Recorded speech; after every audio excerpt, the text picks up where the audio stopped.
Okay, good morning, class, and welcome to day 2 of our trig unit. All right, so yesterday we learned about right triangles, or really reviewed on right triangles, and for warm up here, we're going to continue to do that just for a second to refresh ourselves, and then we're going to jump into today's lesson, which is on radians. Okay, what a radian is and how it relates to trig. We learned about radians whenever we were talking about like arc length and area of a sector with circles. We learned that it's pretty much the same thing as degrees in a sense. And today we're going to really kind of describe what that means when we're talking about trig. Okay. So let's just go ahead and jump into our warm up and see what we got. All right, so okay, we got a right triangle here. Okay, and we're given an angle and two sides. So remember, if you're ever dealing with a right triangle and you're given angles and sides, then we want to use our SOHCAHTOA. Okay, we want to use our trig ratio. So remember, the acronym was SOHCAHTOA. Right? And that's just for sine, cosine, and tan. Okay, so the first one here, we got this angle measurement given. All right, well, what sides are given in relation to that? Well, we're given the opposite, and we're given the, it looks like we're given the adjacent. Okay, because here's my hypotenuse. Well, if I'm given the opposite and the adjacent, what do I use? Well, opposite, adjacent, that's going to be our tan. So that's the tan of 32 degrees is equal to our opposite 9 over our adjacent x. Okay.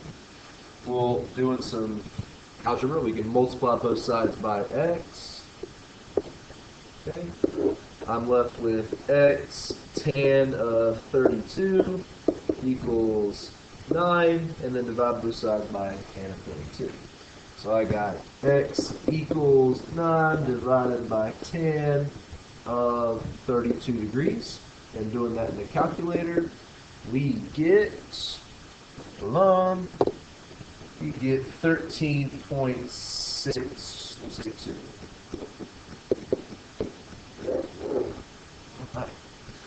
All right, for the next one, we're looking for the angle, but we're given the hypotenuse and the side adjacent. Well, hypotenuse and adjacent, that is the cosine. So we got the cosine of the angle that we're looking for is equal to my adjacent 9 over my hypotenuse 13. Well, if I'm trying to find the angle, remember all you have to do is cosine inverse. So the angle measurement is equivalent to the cosine inverse of 9 over 13. And doing that in the calculator, we get 46.19 degrees. And just doing this problem, I realized that my calculator was not in degrees in that last problem. So that actually changes my answer up a little bit. Remember, if you're dealing with degrees of a triangle, you got to be in the degrees in your calculator. And that actually makes this 14.4. So I apologize for that. All right. Okay, now these next ones. So now it's SOHCAHTOA, and this is still right triangle. Okay, well, so we can still technically do SOHCAHTOA here. But what if I were to say, like, I want the exact answer, meaning no decimal? Okay, and that's kind of how I word these problems right here. Well, these are the special right triangles that we talked about yesterday. So if you notice, we have a 45 degree, 90 degree, which must mean this is 45 degrees as well. That's a 45, 45, 90. Well, we know how that relationship works. Okay, so we got our two sides here, S and T. Well, the hypotenuse, all that is equal to like one of those sides, S or T, times square root of 2. Okay, so if I want to know what like S is, well, S is equal to 15 divided by the square root of 2. That's just simple algebra solving for S. And that's the same thing for T as well. They're equivalent to each other, right? So 15 over square root of 2. And I'm cool with you leaving the answer. And lastly, in the last one here, we got a 90 degrees, 60 degrees, 30 degree triangle. Okay, well, that's another special right triangle, 30, 60, 90. And remember how that works. Okay, so So we have the hypotenuse is 18. Well, the shorter side, the one opposite of 30 degrees, is half that. It's going to be equal to 9. And the longer side, the one opposite of 60 degrees, is going to be 9 times the square root of 3 again. That's just a property of special right triangles. Now I want you to keep that in mind because when I return, we're going to use that compass with the unit circle.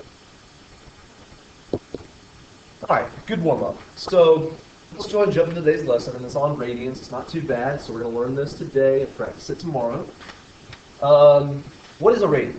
Well, a radian is just another way of measuring an angle. That's all it does. It measures an angle, and it's gonna measure the arc as well. It comes from the radius. That's why it's called a radian. Radius and an arc length. All right, and just something to note to keep in mind, because a degree does relate to a radian, is that 180 degrees is the same thing as pi radians. Radians, for the most part, are going to have pi in them. That's just usually how it works. So basically what I'm saying is like, this is my circle right here with this radius. Well, all a radian is, in its simplest terms, is how many, like this is my radius.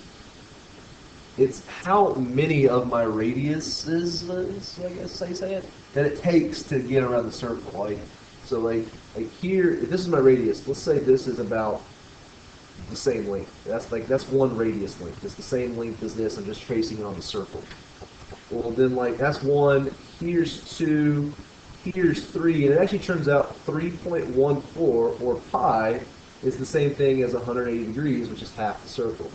So that's 1, 2, 3.14. If I can write it, 0.14 radians that it takes to get around a circle. And we'll go into more detail about that when I get back, but that's all a radian is. It's just another way to describe distance around the circle.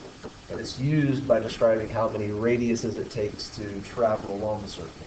And based off that proportion, there's pi radians for 180 degrees.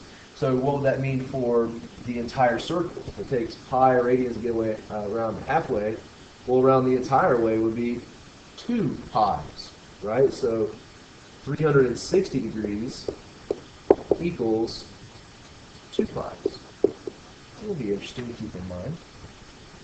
And that's going to be really helpful with trig, and we'll see how that relates to like right triangle trig later on. All right. Now, since radians and degrees relate to each other, we can convert between the two. So these are two formulas that is pretty much the entire lesson today that you need to know how to do. Okay? That's converting between degrees and radians. So if I'm giving you degrees and I want to know radians, all it is proportion. All you have to do is take your degree measure and multiply it by pi over 180.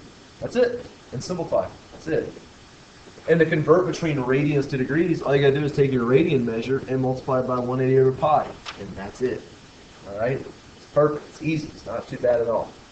You can go between one or the other. So to go back up to that example there, let's say I had 180 degrees.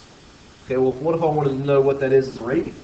All I do is multiply that by pi over 180. Well, look what happens. 180 and 180 cancel out. I'm left with pi. That's why 180 degrees is equivalent to pi radians. Okay. Now, also, okay, so there's this really cool visual that shows the relationship with radians to a circle. And it's on this website right here, so you don't want to look it up. It's a pretty good little like visual aid that shows it, like a little video. So if you need that, there it is. Okay, let's try some examples of converting. Should be give me points. Not too bad, I promise. So if I give you 15 degrees on a circle, what's that in radian measures? The formula says 15 degrees multiplied by, well, pi over 180. And that's it. And if I multiply those together, that's equal to, well, 15 times pi is 15 pi. And whenever we're doing these problems, we're going to leave it in terms of pi. No decimals, leave it in terms of pi. So it's 15 pi over 180. And, well, that's about it. All I really can do from there is just simplify down 15 over 180. Which in this case, I believe 15 over 180 goes down to 1/12 pi. Or we would just simply say pi over 12. That's 1 times pi is pi. There you go. That's it. Easy. Easy peasy. Now you're looking at number 2 and you're probably curious about why is it negative 240 degrees. You've probably never seen a negative with degrees before. Well, when I get back, we're going to learn that the negative is, and you'll see it kind of today too, negative is just a direction. All right, it's telling you which direction along the circle you're traveling. You can either go in the positive degree or the negative degree. And we'll see this in the next slide. But still the same process. All you do is negative 240 times pi over 180. All right, which becomes negative 240 pi over 180. So just like the last one, what is negative 240 over 180 reduced down to? I believe it's negative 4 pi over 3. Perfect. What about the next one? 390 degrees. So again, you're probably saying to yourself, well, 390 degrees, I thought there was only 360 degrees in a circle. Well, that's fine, but all 390 degrees means is like if this is my circle, all 390 degrees means is that I'm starting here, I go 360 degrees around the circle, and then plus 30 more. It just means I keep on going. I keep on going around the circle. So that is possible as well. But here it's going to be 390 times pi over 180. And 390 over 180 reduces down to 13 pi over 6. Okay. So really all I need you to know at this point is how to convert from degrees to radians and vice versa. Okay? So now I'm giving you a radian measure, which 9 times out of 10 is going to have pi in the radian, because everything usually is in terms of pi. And I'm going to change it to degrees. Well, all I have to do here is just to multiply it by 180 over pi. And the reason this works is because 9 times out of 10, the pi's are going to cancel out. And all it becomes is 180 over 2, which is just 90 degrees. That's it. Same thing here. I'm going to multiply it by 180 over pi. And because this radian measure has a pi in it, it's going to cancel out. So really all I have is negative 5 times 180 over 6, which equals, I'm getting negative 150 degrees.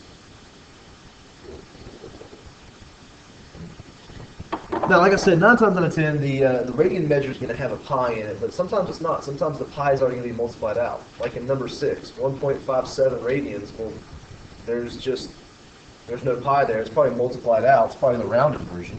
Still the same thing. You just want to multiply it by 180 over pi. And since it's already rounded, then you have to divide by pi. Don't even keep pi in the problem. So I do 1.57 times 180 and divide by pi, and I'm getting 89.95 approximately degrees. You can verify that. Okay. So up to this point, degrees to radians, radians to degrees shouldn't be too bad. Okay. Now, we know what a radian is. We know how it relates to degrees. This big bad boy right here, this is the biggest thing in trigonometry, right? It's something called the unit circle. And all it is a circle on the coordinate axis. And that's it. There's so much we can do with this, and my whole lesson when I get back is on unit circles. But right now, all we're doing is just putting degrees and radian measures on a circle. It's just practicing that. That's it. Okay? And it's doing it on this coordinate point. Yeah, that was the bell. Whoops. But all it is, okay, let's think about this. So this circle right here. This right here is like on the coordinate axis, like at the origin, x and y. And this is just a fancy, like this is the y-axis right here. And this is the x-axis right here. And the circle is just going around the x and y-axis. And it actually is only like, it has a radius of length 1. So like if you're giving it a coordinate point, like this is over 1 up 0. This is over 0 up 1. Here I'm going negative 1 up 0. And all the way down here I'm going 0, negative 1. And as far as coordinate points are concerned, those are the only ones you need to know right now. It's just like where the radius is in. And you've graphed circles before, so you know what that looks like. Okay? All right, well, how a unit circle works is, like, whenever we're talking about degrees and radians in a unit circle, it always starts out here at the far right side. This is just my starting point, okay? This is where, it's called a reference point, and that's my reference line or my reference axis on the unit circle, meaning that I'm going to be starting at 0 degrees. This is where 0 degrees happens. And if I were to go all the way around the circle and back to where I started, how many degrees have I gone? 360 degrees. Okay? So it's 0 and 360. It's my start and my end. Okay? Now we're going to fill out a bunch of degrees, a bunch of different points on this circle and its degrees to the reference of this point right here at the beginning. Okay? That's all I need to know right now, and it's not too bad. So degree-wise, this is what I want us to do. So let's think about it this way. If I were to go all the way up to the point 0, 1, how many degrees have I traveled? Well, that's just a 90-degree angle. That's going to be 90 degrees. Okay. 90 degrees. So like if I were to go halfway around the circle over here to this point at the very far left, well, that's halfway around the circle. That's 180 degrees. Okay? That's 180 degrees. What if I were to go all the way around to the bottom here? How many degrees have I gone? That's 3/4 of the circle. That's going to be, what, 270 degrees? And then back all the way around is 360. Okay? So those four aren't too bad. 0, 90, 180, 270. Now, let's look in quadrant 1. This is my first quadrant right here in the positive x and the positive y axis. Okay. There's only 3 degrees you need to know in here. And I'll go ahead and tell you that. Here is the halfway point between 0 and 90. It's 45 degrees. Halfway between 0 and 90 is 45. That's no problem. And I'm just going to go ahead and tell you that the other important degrees to know is, like, right here is, this is actually a 30-degree angle right here. This is 30 degrees. And this is 60 degrees right here. So those are the important degrees: 0, 30, 45, 60, and 90. And we're going to do a lot with those in our chart. But for now, just know that those are the values on the unit circle. And all it is from here on out is just adding, like, degrees. Like, so from 90 to right here, this is 90 plus 30 degrees. So here is actually 120. If I were to add another 30 degrees, I'd be at 150 right here. That's the bell. Adding another 30 degrees, I'd be at 180. Okay. If I keep adding 30 degrees, it's going to be these lines right here. Okay, so like right here, this is going to be 210 degrees. If I add 30 to that, it's going to be 240 degrees. If I add 30 to that, I get to 270, plus 30 is 300, and then 330. If I add 30 to that, I'm back to 360. So that's just going up by intervals of like 30 degrees, starting like these sideways angles, I guess. But the ones in the middle, that's every 45 degrees. So that goes 45, 45 to 45 is 90, 90 plus 45 is 135, 135 plus 45 is 180, 180 plus 45 is that 225? And again, it's just halfway between all these angles. So like, I can keep adding 45, or I know that halfway between 270 and 360 is 315 degrees. So there you go. All right. Those are all the angle measurements in the unit circle that we need to know, all the important ones, coming from a reference angle at 0 degrees. Okay? Now, it's also important to know what their corresponding radian measures are. Okay? So what I want you to do now is either pause the video or just go along with me, but use your formula, all right, of degree changing here. Okay, so like I said, as I'm doing it, you're doing it. So practice converting all these to radians, or just do a couple, write down what I'm doing, whatever you need to. So all we're doing right now is converting each of these degrees to the radians. When I get back, we're going to talk about all the special characteristics of these radians. Okay, so Do that in red. 0 degrees, 0 radians. 30 degrees, I'm getting pi over 6. This is pi over 4. I'm getting pi over 3. This is pi over 2. Let's see here. I'm getting 2 pi over 3. I'm getting 3 pi over 4. This is 5 pi over 6. This is pi. See, 180 degrees is pi. Okay. This is going to be 7 pi over 6, 5 pi over 4, and 4 pi over 3. And this is going to be 3 pi over 2. This is going to be, let's see here. This is 5 pi over 3. This is 7 pi over 4. And finally, this is 11 pi over 6. Is that what we're getting? You can double check those. If I'm getting them wrong, we can talk about it later. But when I'm converting them, this is what we're getting. And all right, yeah, pause the video, write those down, convert them yourself, check my math, see what you're getting. There we go. So all you need to know from this slide is just know these degrees. Just all we're doing is just fill out the degrees and their conversions to radians, and we'll discuss the importance of these later. All right, to have a little bit of fun and practice these radian measures that we just found on the unit circle, there's certain problems to practice just going along the radians of a circle. I call them ant problems because I always like to think of an ant traveling around the unit circle on a paper. That's silly, but sometimes there's problems like that. I don't know. We'll see. But anyway, all right, let's read through one. It says you start at 0, 1. Well, where's 0, 1 on my unit circle?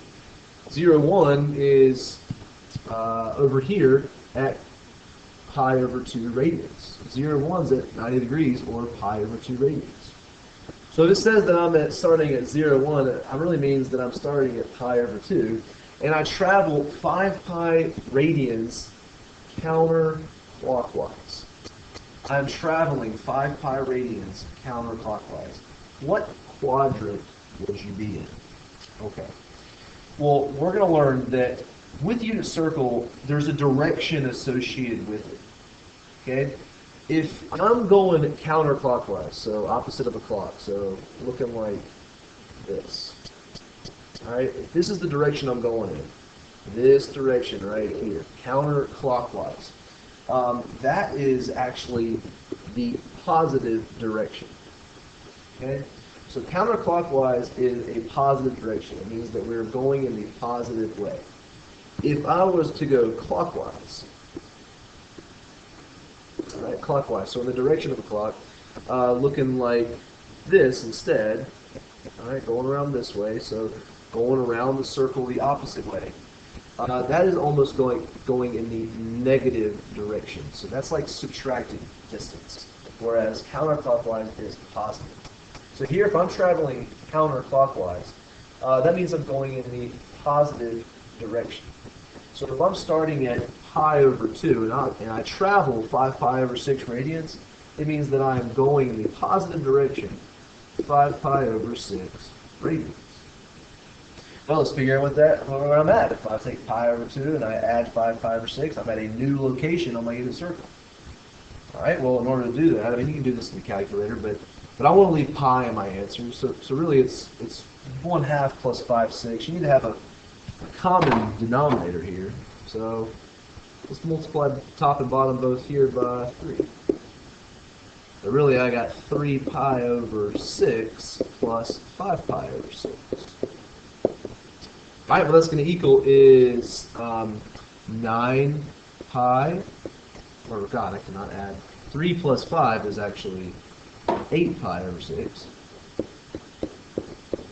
which reduces down to 4 pi over 3. So that's the radian I'm measuring on that. What quadrant is 4 pi over 3 in? 4 pi over 3, 4 pi over 3. It's right here in the bottom left quadrant. That's my quadrant 3.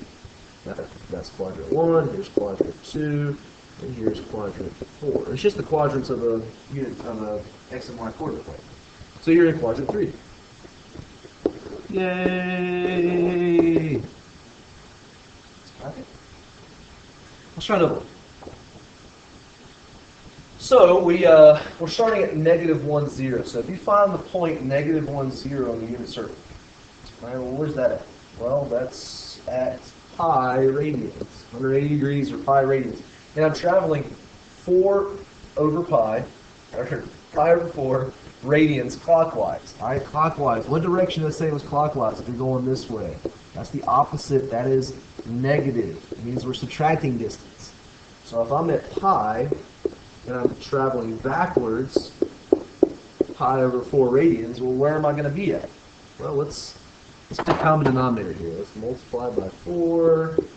So I got 4 pi over 4 minus pi over 4. Well, 4 pi minus 1 pi is 3 pi over 4. And where is that on my unit circle? Look back at your circle and find 3 pi over 4. What quadrant am I in? It's quadrant 2. All right, let's keep going. Let's keep trying. Let's try something different. It says we're starting at 7 pi over 6. If you look on your unit circle, that's actually in quadrant 3. And you're traveling pi radians clockwise. Okay, again, so like if I'm on my unit circle, 7 pi over 6 is like right here. Okay, if I'm traveling pi radians, it means that I'm going backwards pi. All right, going backwards. Backwards pi is about half the circle away. So I should be somewhere in quadrant 1. Let's see exactly where I end up. Not the quadrant, but exactly. So 7 pi over 6. Clockwise means I'm going backwards. Let's see where I end up. Let's get a common denominator. Okay, so that's 7 pi over 6 minus 6 pi over 6. What's 7 pi minus 6 pi? That's just pi over 6, which my guess was right. That is in quadrant 1 if you look at your unit circle. Very nice. All right, I only got 2 more and then I'll be done. You start at 7 pi over 4 and travel 3 pi over 2 radians clockwise. Exactly where do you end up? I'd suggest maybe you pause the video and try this question on your own, but let's figure it out. Clockwise is negative. Clockwise is going backwards. So if I'm at 7 pi over 4 and I'm going backwards 3 pi over 2, where am I going to end up exactly?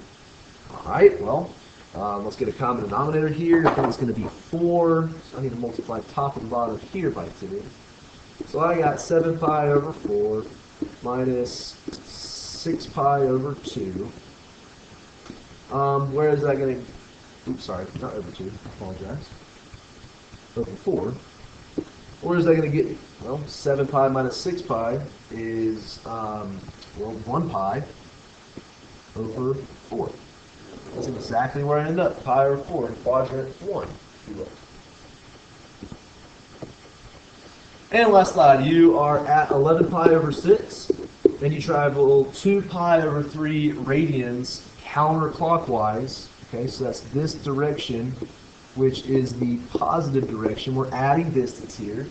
Where do you end up? We're going forward, so I'm going to be adding 2 pi over 3. Again, same setup. I want to get a common denominator here, which I messed up. You want to multiply top and bottom by 2 on this one. Okay, cool. Let's get it together. All right, cool. So you got 11 pi over 6 plus 4 pi over 6. And where does that end up? 15 pi over 6. And if we reduce that down, we are going to get to let's see, that's going to be 5 pi over 2. Is that right? Divide everything by 3. Now, okay, this is something that that's, if you want to leave at this point, it's perfectly fine, but I want to discuss something. 5 pi over 2. Try to find that on your unit circle. You're not going to. You're not going to find it. Remember that example I talked about whenever we had 390 degrees? I said that's like going 360 degrees plus a little bit more. Well, remember I told you that the highest my circle can go around is 360 degrees, which is the same thing as 2 pi. Well, 2 pi is a full revolution. 5 pi over 2 is greater than 2 pi. So that means we're actually going around the circle and some. So if I want to know where I'm actually at, subtract that one full revolution, and you'll be left with where you should be positioned at. So subtract 2 pi. All right? If I subtract 2 pi, that's not changing my location. It's just taking away one revolution. I'll still be at the same spot. So 5 pi over 2 minus, that's the same thing as 4 pi over 2. So really the location I'm ending up at is pi over 2. Now, if you didn't get that, no big deal. We'll cover more of that on our next lesson. So if you want to stick with 5 pi over 2 for now, that's fine. But that is the same thing as being at the position pi over 2, which is at the top of my circle. So I can actually identify on my circle where I'm at. Okay. All right, so to recap today, I need you to know, by the time I get back, how to convert between radian and degree, and then how to do these ant problems is how I call them. So if you can do these problems and convert between radians and degrees, you're doing all right. So good luck. I'll come back. We'll go over this tomorrow. You'll be practicing this as well.